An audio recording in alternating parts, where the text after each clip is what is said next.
Olá, meu nome é Débora Prudêncio, coordenadora de comunicação do Grupo Gazin. Trago para você o repasse de conteúdo da HSM Expo 2018, que teve retransmissão pela primeira vez ao Grupo Gazin. Mais de 600 pessoas reunidas, entre elas liderança, parceiros, fornecedores e clientes, para 3 dias de imersão em puro conhecimento. Vamos agora falar do jeito Google de trabalhar. O Laszlo Bock, ele foi CEO da Google e ele também tem um livro chamado Jeito Google de Trabalhar. E ele tem uma empresa hoje de consultoria, a Humo, que é um peixe havaiano que significa mudança, inovação. E a Google permite que ele dissemine essa cultura e esse jeito Google de trabalhar, ele coloca como principal fator aí para que um excelente lugar para se trabalhar de uma forma produtiva, que as pessoas tenham fontes abertas, que elas se sintam à vontade para se relacionar umas com as outras, para dar opinião, e isso aguça demais a criatividade e agiliza os processos e as soluções. Ele também falou uma realidade, que na área da gestão de pessoas há pouca ciência. E isso é uma caminhada muito solitária, mas é essencial a certeza de que sem as pessoas a gente não faz nada. É importante desenvolver pessoas para que se forme times brilhantes. Ele também disse que o funcionário passa mais tempo no trabalho do que com a sua família e que algo menos interessante do que isso seria totalmente incoerente, ainda mais em tempos de mudança. Então é preciso se criar ambientes atrativos e produtivos para se trabalhar. O primeiro ponto para isso acontecer é o funcionário precisa ser ouvido, seja por meio de ferramentas, por meio da liderança, com os seus colegas, ele precisa ser ouvido. E que como nada mais é surpresa, se ele não fizer isso dentro da empresa, ele vai fazer fora, como em ferramentas como o LinkedIn, por exemplo. Ele disse que essas redes sociais especializadas em carreiras e empresas possibilita que o funcionário coloque ali todas as suas competências, todas as suas habilidades. Isso também envolve a forma com que ele expressa a sua empresa. Isso deixando muito claro como a empresa manuseia o seu material humano, enquanto as competências, as habilidades e os talentos. E isso diz muito sobre a empresa. Ele falou: aguarde para ver mais uns 3 a 4 anos. Ninguém mais vai conseguir segurar esse fluxo de informações que pode formar excelentes times. Essa jornada dele permite contato com muitos CEOs e ele exemplificou a Microsoft, por exemplo, que tem a reputação de ser um monopólio e tem feito as suas mudanças relevantes. Ele disse que não dá para esperar o líder ser maravilhoso para fazer o que deve ser feito. Ele disse que tem que mesmo colocar o bloco na rua e a mudança ir acontecendo. A partir da experiência as pessoas vão mudando, elas vão se melhorando, né? Então é importante essa execução imediata em torno da mudança na gestão. Ele orientou sobre diretrizes que se aplicam a diferentes empresas, diferentes gerações, atuações de negócios ou lucro. Ele disse que elas têm em comum as pessoas e as pessoas querem sentido, autonomia e liberdade. Primeiro ponto: dê às pessoas significado para o seu trabalho. Ele disse que só 1/3 das pessoas no mundo sabe o significado, por que e para que elas fazem o que fazem. Isso é um número alarmante. Ele disse também que é necessário conectar as pessoas, darem a ela o significado para serem então produtivas. Um case sobre essa questão do significado é sobre um estudo feito por um grande escritor, o Adam Grant. Ele foi para o call center de uma universidade que arrecadava dinheiro para poder ter bolsa, para gerar bolsas de estudo.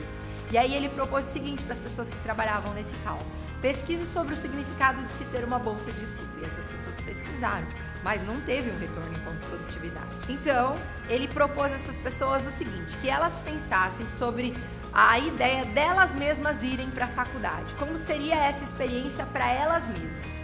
E aí, no período de uma semana, eles arrecadavam em torno de $1.300, eles pularam para $3.100 por semana em arrecadação.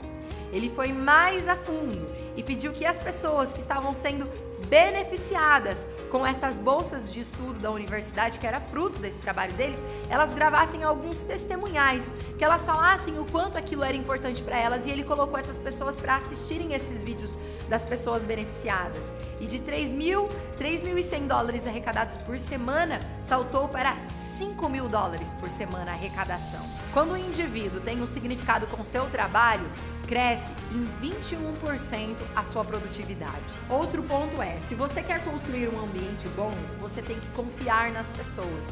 Isso é muito difícil. Ele disse que Quando você começa a ouvir o seu funcionário também te coloca numa situação de desconforto. E ele falou que isso é muito bom. Todas as vezes que você consegue dar liberdade para o seu funcionário a ponto dele questionar e de contribuir com o que ele tem, a ponto de te gerar desconforto, aí então ele confia em você. E isso é muito importante. E isso é preciso que as pessoas sejam ouvidas, que você dê liberdade a elas, que você delegue a elas, que elas se sintam empoderadas. E aí se estabelece uma relação de confiança. Mas ele diz que o termômetro é o desconforto. Terceiro ponto, todo mundo que você contrata tem que ser melhor do que você em alguma coisa. Ele disse que até por comodismo, de uma forma inconsciente, as empresas acabam contratando pessoas que são mais compatíveis a elas. Vamos trazer isso para a nossa realidade. O líder vai lá e ele contrata uma pessoa que é muito parecido com ele em questão de mentalidade, em questão de crença. E isso a empresa perde muito. Ele disse que se a contratação se ater somente às similaridades, o que tem em comum, daqui um pouco essa pessoa já não vai ter mais importância para você e ela vai se tornar um mero atendedor de telefone, quando na verdade ela poderia estar sendo desenvolvida. Então ele falou que é importante na hora da contratação se ater a habilidades cognitivas, perguntar para a pessoa, por exemplo, como ela já resolveu um grande problema. Também perguntar como a cultura, a visão e os valores da empresa se conecta com ela, né? Fazer perguntas que façam você perceber que há compatibilidade nisso.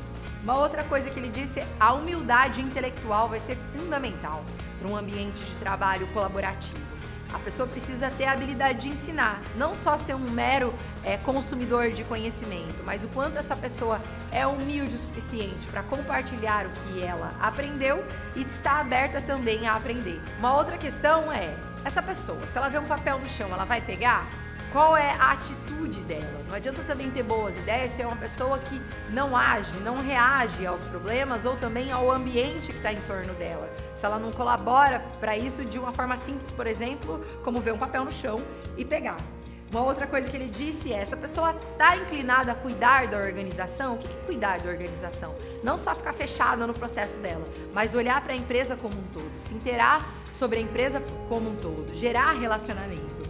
E também qual é o nível de especialidade dessa pessoa na função. Então, as competências e habilidades sobre o que ela de fato foi contratada para fazer precisa ser mensurada. Um ambiente de trabalho produtivo e colaborativo também tem um pagamento justo. O que pode ser justiça?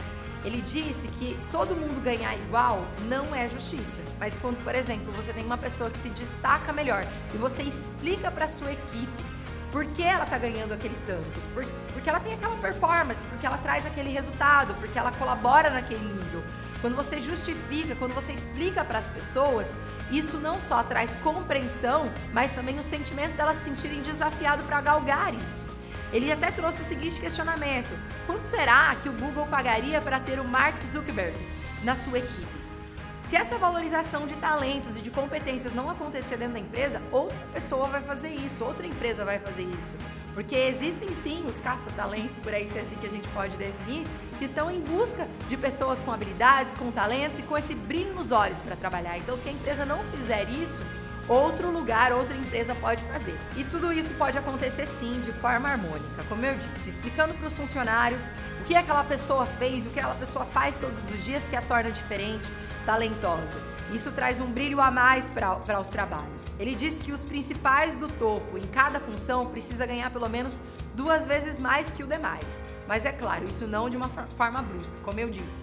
Explicar para todo mundo por que aquela pessoa ganha aquilo, o que ela fez, como ela trilhou e como ela tem feito para ser tão diferente, tão talentosa a ponto de ganhar esse reconhecimento. Segundo ele, quando falo de pagar de forma injusta, é que o desempenho tem as suas distribuições. O ser humano pode conviver com a disparidade se souber o motivo. Quando um gestor ver essa compensação, é importante que não tenha preconceito. E quando ele fala desse preconceito, ele está falando justamente de reter esse talento pelo reconhecimento do que ele contribui de fato, né? Pelo esforço maior que ele faz em relação aos demais. A gente falou do Mark Zuckerberg, mas também a gente pode fazer um comparativo como o Usain Bolt, por exemplo. Ele não é um corredor comum. Então, quanto uma empresa pagaria por um talento desse? Porque se o reconhecimento vier de dentro, vai vir de fora. O que precisa é explicar para as pessoas qual é o caminho que essa pessoa tem feito para ela chegar onde ela chegou e deixar bem claro para os demais que isso também é acessível a eles. só precisa clareza na jornada, clareza nos passos. Depois dessa etapa tem o que a gente chama de nudge, o empurrão. O que significa esse empurrão? Depois que você diagnosticou quem são essas pessoas que são os melhores dentro da sua função, você precisa focar em desenvolvê-las, para que elas permaneçam, para que elas façam carreira dentro da empresa. Quando a gente fala de integração nesse sentido, é importante que a integração, ele fala que o tempo médio para uma integração exata e perfeita do funcionário é de 6 a 9 meses, né? Quando essa integração é bem feita, ela pode cair aí para 6 meses. Mas é muito importante, inclusive para os mais experientes, que durante essa integração se tenha a jornada que a pessoa tem que fazer nesse período, não só os treinamentos, mas os feedbacks que ela tem que receber. Alguns gestores esquecem de dar feedback, então mandar e-mail ou ter ferramentas que lembrem esses gestores, dar esse empurrão nessas pessoas para que elas também façam o caminho exato, né?